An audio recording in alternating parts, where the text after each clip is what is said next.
I know it's a pretty wild day and there's clouds everywhere and there's rain showers and all sorts of weather, but just look at this view. It's absolutely spectacular.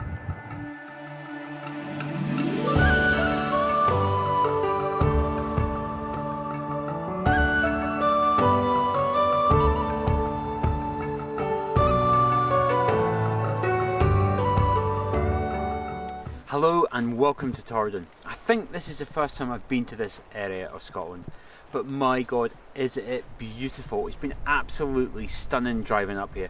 I've driven up from the Loch Clair and I've been driving all over these single chat roads, and the colours, I'm here in autumn, and the colours are absolutely stunning. There was one stretch of road that was just golden brown. It was absolutely beautiful, so I think I'm in for a treat. But why have I come to Torridon? Why have I waited this long? Well, it's pretty simple really. It's this book here, Scotland's Finest Landscapes by Colin Prior. Now I picked this massive book up last year. I did a little episode of On My Bookshelf for it, and if you want to have a look at that, then I'll pop a link for up in the corner of the screen and down in the video description below. But I'm going to talk about more about how this book has inspired me and why it's inspired me to visit this location as I get going, because it's about 9:30 in the morning, so I'm well past sunrise, so this is an unusual time for me to come out and do photography. But looking down there, and I've got the mountains over there, the weather's pretty rubbish at the moment, but I'm hoping to get some breaks in the weather. It is forecast, and maybe get some really nice light on some of the mountains and stuff like that. I'm not going to get any reflections on, that's Loch Clair I think it is. I'm not going to get any reflections today, a bit too much of a breeze, but I know I've got the majesty of those mountains and those trees as well which surround the loch. And hopefully I'm in for a bit of a photographic treat, and I'm going to talk a little bit about a bit of kit that I'm going to be using today as well, which is quite the contrast to what Colin would have used when he came to this location. Anyway, I'll fill you in a bit more as we walk along.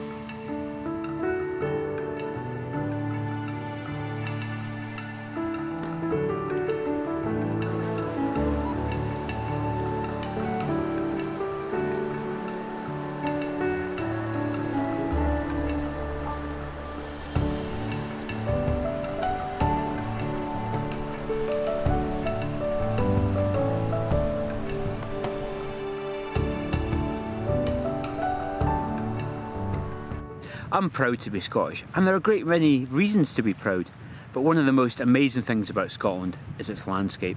And when I picked up Colin's book and I had a look through the pages, some of the landscapes I recognised because I've been there before, and some of them were new to me, like this one at Torridon.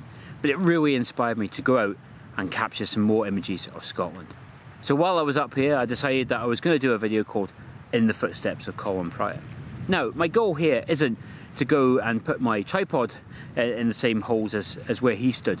I want to get my own image, and it'd be a bit foolhardy of me to think that I was going to replicate one of Colin's images. Besides, he's been there he's been to these locations many times before, and some of the images he's captured took many attempts over many years. I've got one shot here. I've got to deal with the conditions that I've got. You know, I want to get my own image. You can be inspired by other people's work, but still come here and capture your own image, and that's my goal today. Now, I had a number of different locations picked out to shoot for this video. One of the ones I really wanted to do was involved walking up a Munro, something I've done before. However, the weather here has gone quite arctic, especially up in the mountains. The mountain weather forecast was predicting 50-mile-an-hour winds, frostbite, the snow in the hills, difficult navigation. Definitely not a place to go when you're, sort of more of a summer Munro walker. And the wind, even down here, is really picking up. It's really quite wild and changeable. So there's no way I was going to go up a mountain. I just don't have the skills. It's way out my pay grade. But fortunately for me, Colin had, done a number of sort of low-level shots like this one here at Loch Clair. So I'm really excited to be here and capture my own images. And it's good to be here and get some fresh air and look at these autumnal colours. What a fantastic place to be.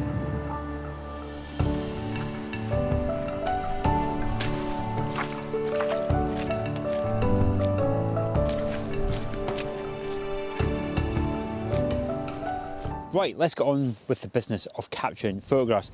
As you can see, well, just as a miracle there, the sun has just come out and started to illuminate the landscape. It's been a bit of a variable morning so far, shall we say. It's been sometimes really windy, then it's been lashing with rain, and the sun comes out. It's all been quite exciting, I guess. But I've come down to the edge of Loch Clair here, and I've got these beautiful mountains in the background. Now, it was my intention, because I've been talking about proud of being Scottish, I was going to learn the mountain names, and I was going to do that by taking my OS maps on my phone, have a look at the names, I'm going to try and pronounce them. Now, if you've been watching my videos for a while, you know that, well, I try and avoid pronunciations, even of Scottish names, because I'm not very good at them.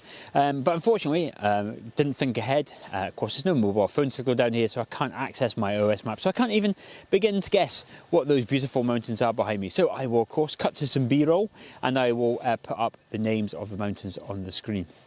But in terms of my composition, it's fairly straightforward. I'm going to take a number of compositions depending on the light. But I'm going to have the loch here. I'm not going to be able to get any reflections, obviously it's quite choppy, but I've got the mountains in the background, and it's just going to have to be a matter of waiting for the timing to get the light just right on the mountains. If I get any, and if I ever see the tops of those mountains, I've seen glimpses of one or two of them, but I've never managed to get them all clear, so it's going to have to be a bit of a waiting game. Going to have to be quite patient, as Colin probably had to be on a number of occasions.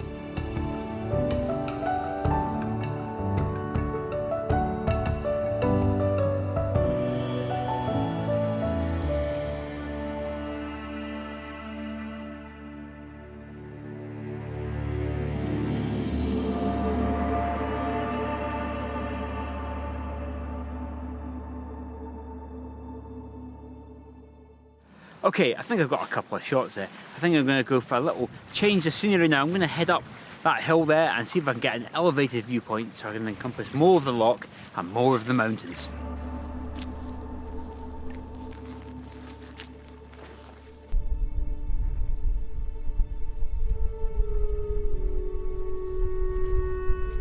I know it's a pretty wild day, but just look at this view. It's absolutely amazing.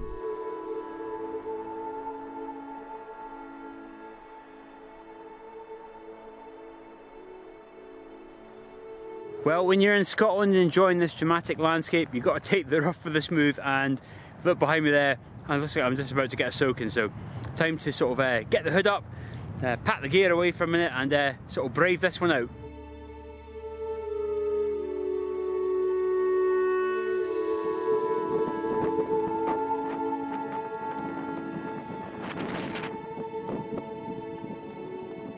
Okay, it feels like ages since I last spoke to the camera. I was up in that hillside probably for a couple of hours. I've spent much longer at this location than anticipated, but the weather has really controlled how much photography I've got to do and how much filming I've got to do up there. You know, there's only like the smallest of gaps in the weather, and so I get the camera and take some pictures, and I go to do some video, and then it'll come lashing down again.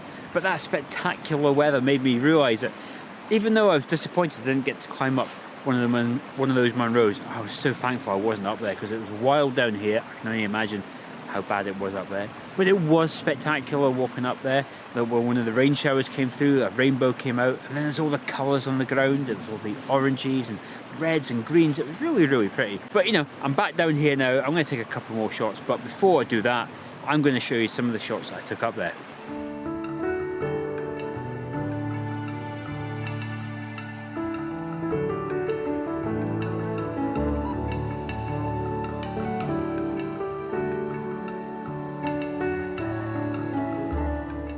Sometimes, if you want better weather, all you have to do is wait 10 minutes. Since I did that little piece to camera over there and showed you those pictures, the weather's calmed right down. It's unbelievable. It's not windy anymore.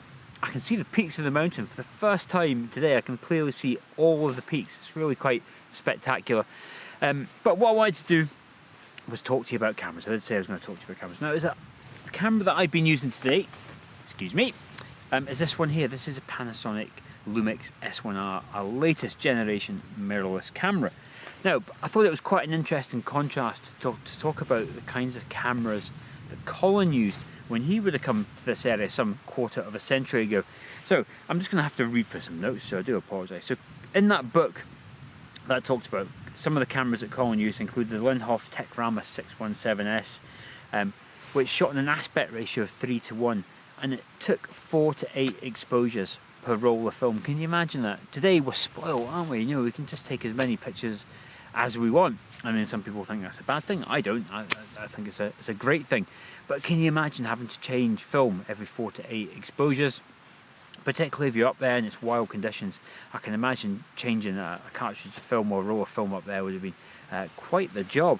And then I think in 1993 he moved into the Fuji GX617, which had a couple of unique features. It did also shoot in 3:1 ratio, and he shot most of his images at 90mm, but he did have interchangeable lenses then, so he had a variety, but he did shoot most of them at 90mm, and it was a lot lighter, and it had these distinctive alloy bars around the camera to give it a bit of protection, which in some of the areas that he would have gone would have been needed. Jump forward 25 years and we get onto this, the latest generation interchangeable mirrorless camera. I'll just read off some of the specs of this camera that I've been using today. 47.3 megapixels. That's a huge number of megapixels. You know, Colin was shooting panoramics. I could actually just take a single frame if I wanted to, and I could crop that to 3:1, and I'd still be left with what, something like 24 megapixels. Plenty to be going on with. Shoots 4K video at 50 frames a second at 150 megabits. It's amazing. It's got a flip out screen. It's got an EVF. It takes latest generation XQD cards. Automatic focus down to -6 EV. It's got a native ISO of 100 to 25,600. And if you did want to use that and you're going to use it handheld, it's got 5-axis image stabilization. Sorry. But that's an amazing bit of kit. And it's had a good old battering today. It's got absolutely soaked a couple of times with the wind and the weather, but it's held up really well, and I'm really happy with how it's performed today. But I just thought it's just an interesting contrast to when Colin might have come to this location and used this technology, and how much things have moved on in the last 25 years or so. Sometimes you just see these incremental upgrades as each time goes on, but it's not until you contrast it to something maybe 25 years ago that you realise how lucky and fortunate we are to have cameras with so much technology in them.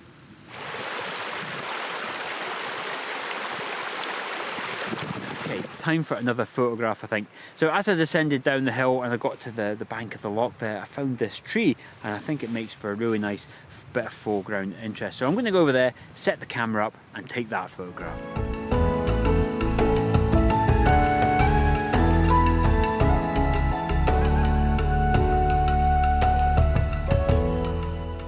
Okay, I am done here. I've been here for hours. I've been here way longer than I first anticipated, mostly due to the weather.